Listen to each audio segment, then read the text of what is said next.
For this project, we're going to make a 10-inch Tealight candle holder. This project is super quick, very simple to make, and we can simply use a piece of scrap 2x4 to make it. This will hold 4 tea lights and would be a great addition to the bathtub caddy in episode 7. I will also show you how to add a faux style country look to it. So now that I have my piece of wood, I need to figure out where I want to put 4 holes to hold tea lights. It's a 10-inch piece of wood and I want to put 4 tea lights in it. So I'm going to first take my 10 inches and divide it by 4. That gives me 2.5.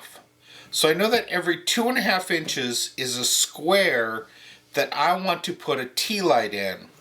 So in order to find out where the centers are, I'm going to take that 2.5 and I'm going to subtract 1.25 inches from each one.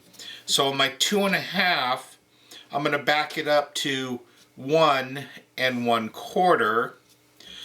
Next one would be 5. So I'll back that up 1 1/4 and make a mark. And the next one would be 7.5. So I will back that up 1 1/4 inches and make a mark. And then the last one would be 10. So if I back that up 1 1/4 inches, I will get 8 3/4. So there are my 4 marks that I want to make for my tea lights. So now that I have that, I want to take my combination square and I'm going to set it for 1 3/4 inches, which is half of this piece of wood. And I'm just going to make a mark on each area. And this is exactly where I'm going to be drilling my holes for my tea lights. Next step, I'm going to go ahead and scribe these holes. Now I'm going to be using 1.5 inch Forstner bit and my drill press. You can do this with a handheld drill and that is fine, but what I would do is I would actually put some tape on my bit so I knew what my stopping point was so each hole was uniform. So I would come up on this probably about 3/8 of an inch and start my tape. So I had a stopper. But like I said, I'm going to be using a drill press and setting the depth on that. So now that I'm at my drill press, I want to set the depth of the bit using the depth setting on the drill press. So I'm going to fire it up and get my depth set.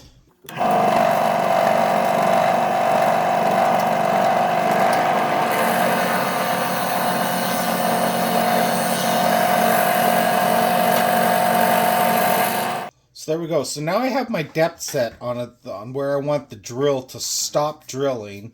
So I can go ahead and put my other 3 holes in.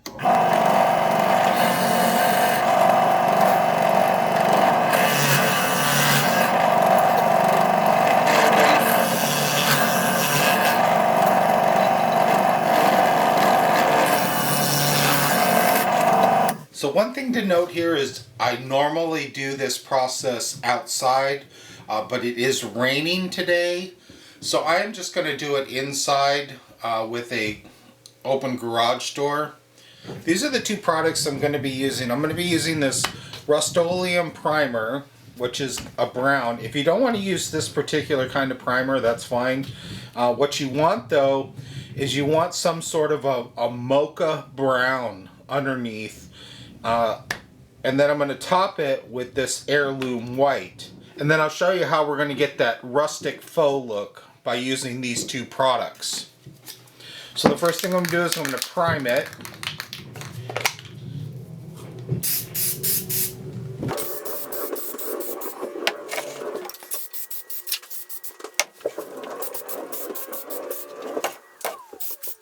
Okay, so now I have it primed with the brown that I wanted. And like I said, if you don't, I know this is a metal primer, but it actually does exactly what I need it to do. It'll work just fine, but we just need to let this dry and then we'll go ahead and throw a cover of this heirloom white on top of it. Now you may have noticed when I was putting the primer on, I didn't put primer on the bottom, and that's fine.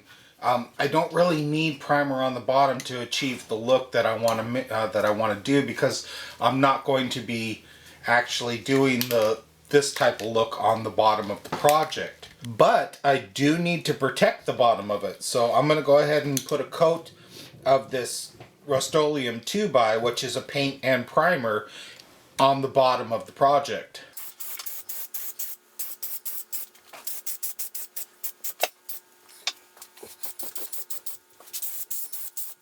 So now that I have my white coat on the bottom, I'm going to wait for that to dry, then I'll flip it over and put my coat on the top. Okay, so now I'm just going to put my final coat on the top.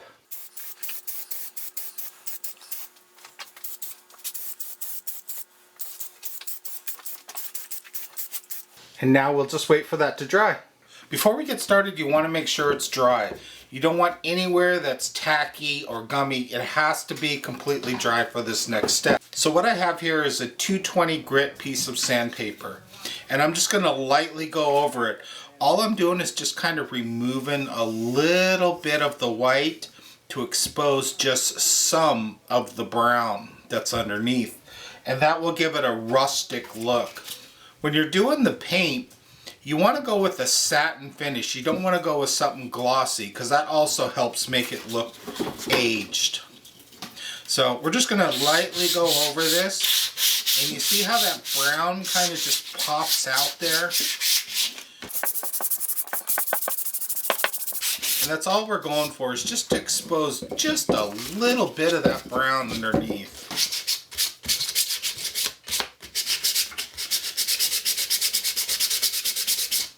And it really pops when you do the corners and edges.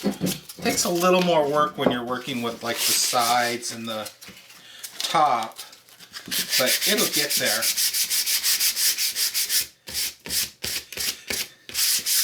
There we go. See that? See how that brown just kind of pops out there? Now I'm just going to do the top here.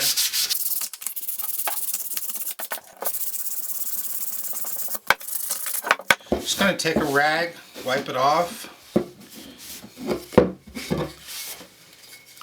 Not really worried about the bottom. I just wanted to put some paint on the bottom to protect it, because this is a good project to include with the bathtub caddy that we did in episode 7. So I'm just going to put some final touches on it.